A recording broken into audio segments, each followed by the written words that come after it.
at solutions. So at STP, which property can be used to differentiate a 10-gram sample of sodium chloride from a 10-gram sample of sodium nitrate?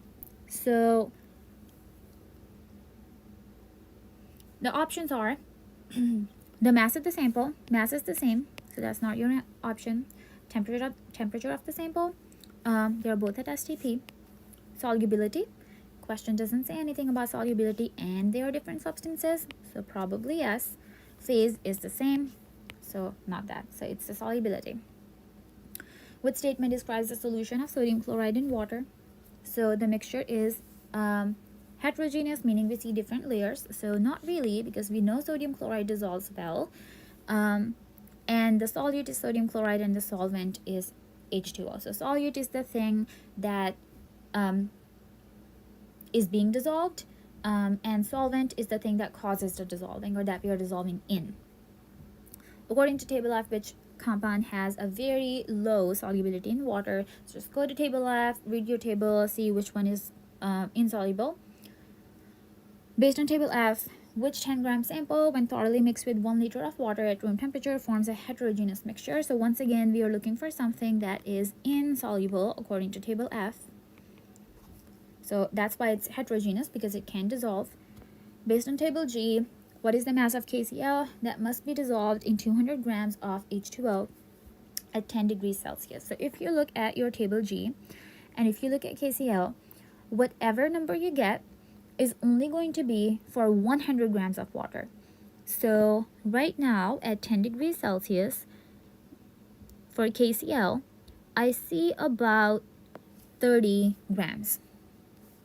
So 30 grams at or in 100 grams of water. But if you have 200 grams of water, then that means we should be able to dissolve double the amount of KCl. So that's about 60 grams. Based on table G, which sample when added in 100 grams of water and thoroughly stirred produces a heterogeneous mixture at 20 degrees Celsius? So heterogeneous mixture means we are looking at something that is already saturated. So you're looking for something that is either right on the line of saturation or above the line of saturation. So 20 grams at 20 of KCl at 20 degrees Celsius is going to be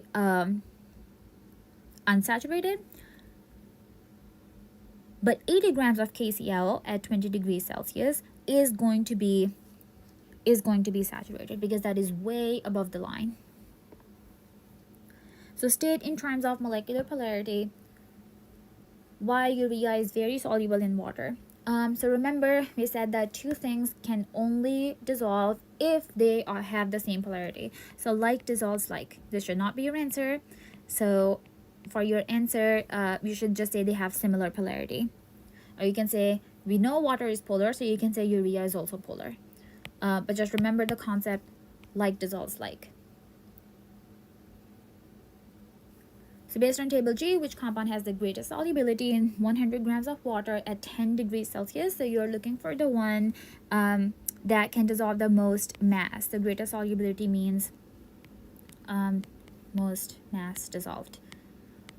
Then for number 9, based on table G, which compound is less soluble in water as the temperature increases from 0 degrees to 100 degrees Celsius? So we are looking for something that has a downward going arrow over time. So that is going to be, according to your table, NH3, which is a gas.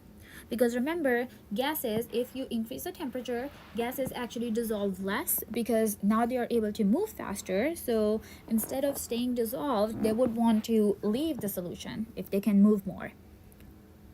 Based on table G, determine the additional mass of NaNO3 that must be dissolved to saturate the solution at 23 degrees Celsius. So at 23 degrees Celsius, we already have 85 grams of NaNO3.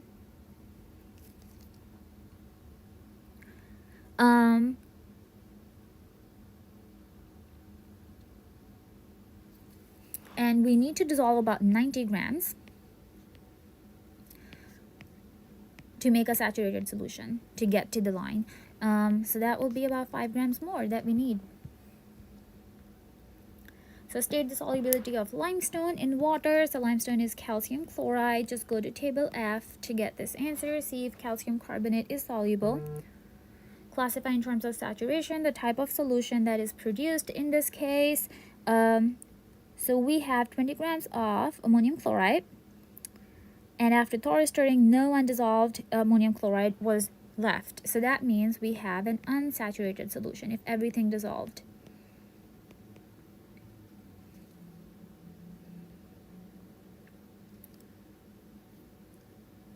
State in terms of aqueous ions why this tap water can conduct electricity. So remember, whenever something is able to conduct electricity, that means it has mobile ions, because electricity is only conducted when ions can move.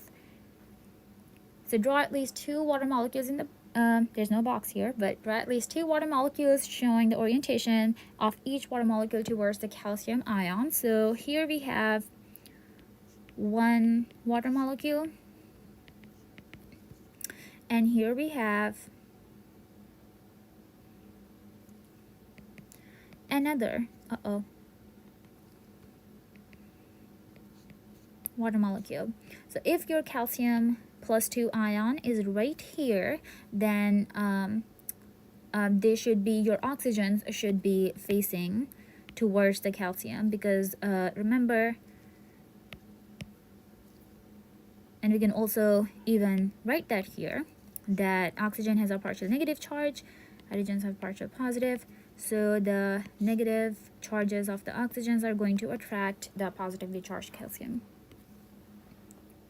So state in terms of concentration of ions why the 6 molar HCl is a better conductor of electricity than 0.1 molar HCl. So quite simply, that is only because the 6 molar HCl has more mobile ions.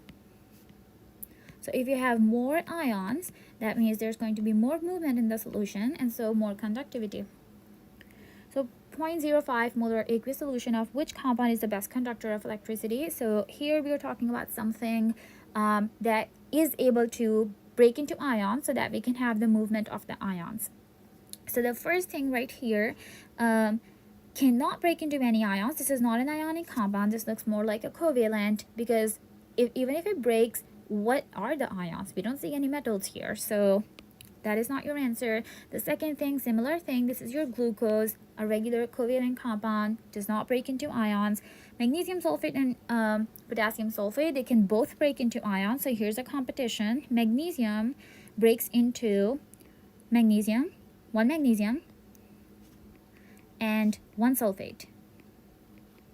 Potassium sulfate breaks into 2 potassium ions and 1 sulfate ion.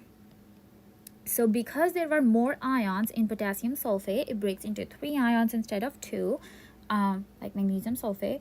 So that means this is going to be a better conductor. So what's the molarity of a sodium hydroxide solution that contains 0.125 moles of sodium hydroxide in 0.2 liter of water? So you just have to use the molarity equation, which is, remember, moles over liters. So just plug your moles over liters. So that should be 0.125 divided by 0.2, it's about 0.625. How many moles of Ki are needed to make 0.5 liters of a 0.2 molar aqueous solution? So we once again use the same equation, but this time we are solving for moles.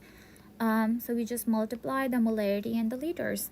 So 0.5 times 0.2, that gives us about 0.1 moles. Solution is prepared using 9.8 grams of sodium hydrogen carbonate in enough water to make 1500 grams of total solution. What is the concentration in parts per million? So in parts per million, we write the mass of the solute at the top, we write the mass of the solution at the bottom. We are lucky in this case because 1500 is the mass of the total solution.